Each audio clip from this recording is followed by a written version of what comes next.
Children responsible for the assault have been arrested. The incident occurred as the pregnant woman was walking home. After a group of minors knocked her down, they took turns jumping over her as if playing a vaulting horse game. Her young son rushed into the crowd, shielding his mother's abdomen with his frail body. Despite his tears, a cell phone camera captured this heart-wrenching scene, while the children laughed and completed each shove. Have y'all seen that viral video of the mom and her son being jumped by some little menaces of the Society of Middle School? If you have, then you would agree that it is disgusting.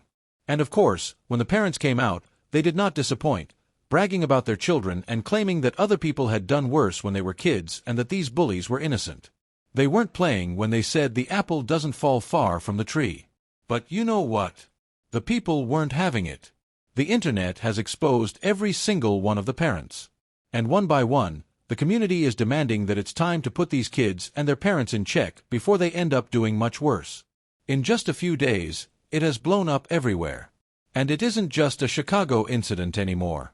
So apparently the mother has been telling the school this entire time that her son was getting bullied, and the school didn't do anything about it. And this is why you got the community out there protesting, because these schools refuse to do anything when these parents come up to these schools and tell them that their child is being bullied. I don't know what goes on in their minds, and they just be like, oh, you know, kids are going to be kids.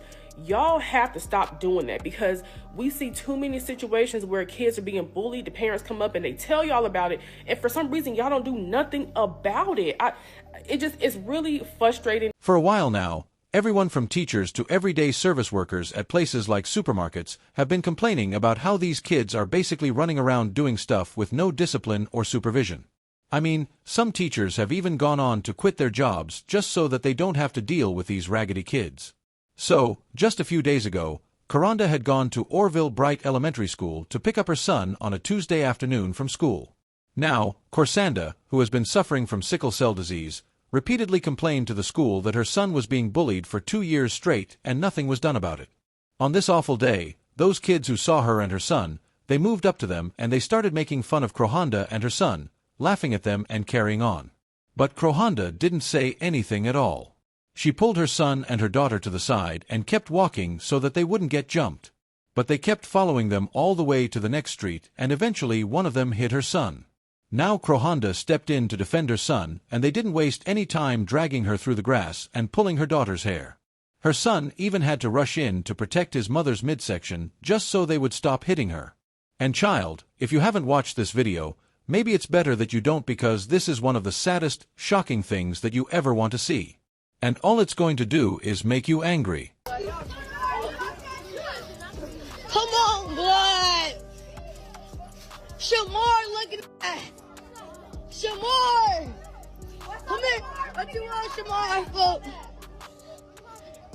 Shamar, foot. What you want, Shamar? Shamar, look at that. Other big Shamar. Back to that. Back to that.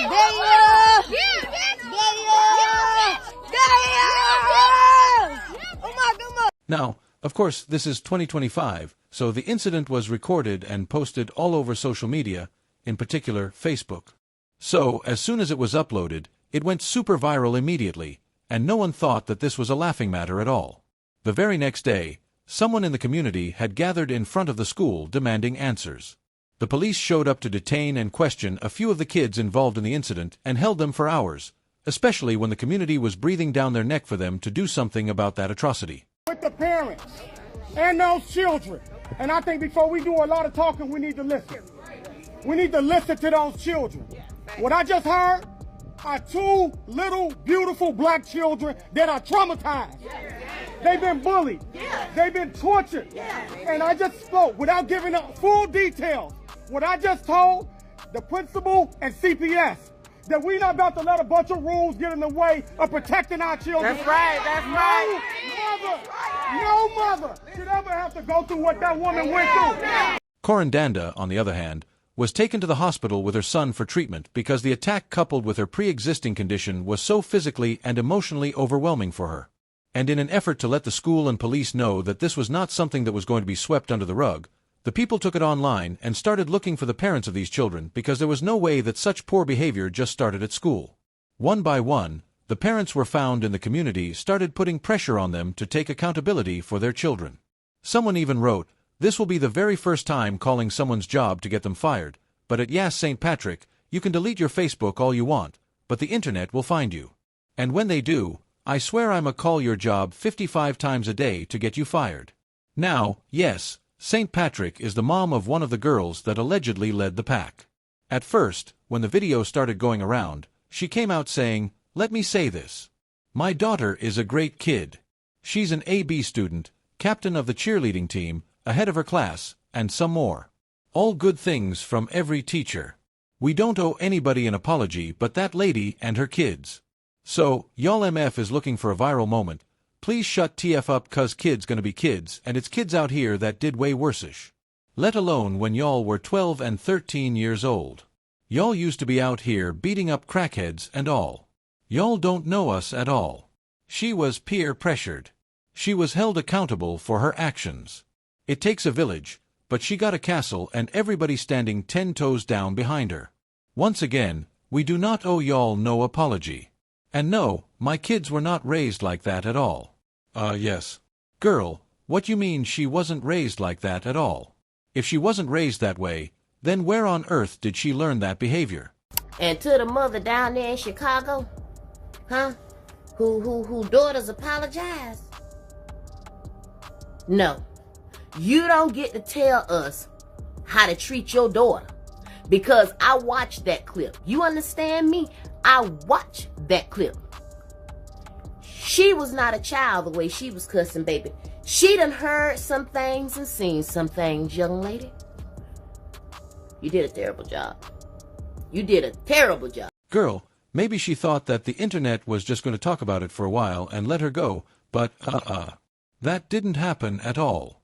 People went in on her until she had no choice but to go live with her daughter to issue an apology.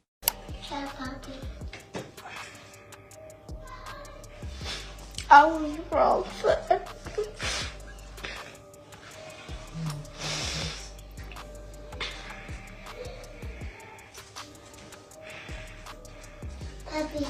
It's okay, come on. For everything that I did. And I was just being a follower. Following everybody who don't even got nothing that I got. And going live with that kid was a terrible decision because nobody wanted to hear anything about what she had to say. Mind you, that girl was apparently the first to throw a punch at the mother. Yet, they were on live talking about peer pressure and that she was just a child. Child, please. Then, an auntie of one of the kids also went live wearing what appeared to be her niece's jacket, talking about Karanda and her 9-year-old getting beat up without a care in the world. I know y'all see that video. And if any bitch wanna be funny, fuck your ugly ass baby, pissy ass grandma, throwing ass people. What kind of shit they want when they got buried? Ugly ass clothes. People, fuck y'all. On crap, I hate all y'all. Bottom line. Hey, I know y'all see that video.